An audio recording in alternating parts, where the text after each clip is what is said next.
লখিমপুৰত থাকি মালিনী থান নোচোৱা কিজানি ময়ে আছিলোঁ, সেয়েহে ভাবিলোঁ এবাৰ মালিনী থানখন চাই আহোঁগৈ।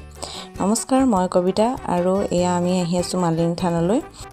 এই থানখন অৰুণাচলৰ লিকাবালিৰ ওচৰৰ পাহাৰত অৱস্থিত। মান্যতা আছে যে এই থানখন জাগ্ৰত থান। ইয়াত অৰ্চনা আগবঢ়ালে মনৰ আশা পূৰণ হয়।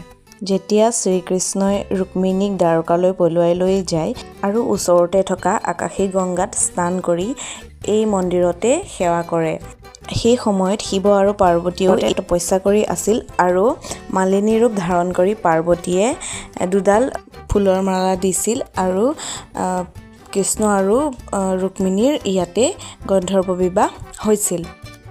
এই মন্দিৰৰ সৌ ওপৰৰ ফালে এটা ৰুক্মিণী মন্দিৰ পোৱা যায়। বৰ্তমানে সেই মন্দিৰটো বন্ধ কৰি দিয়া হৈছে বুলি কোৱা গৈছে আৰু এয়া তলত যোনখিনি ভাস্কৰ্য পোৱা গৈছে সেইখিনি এই পাহাৰটোৰ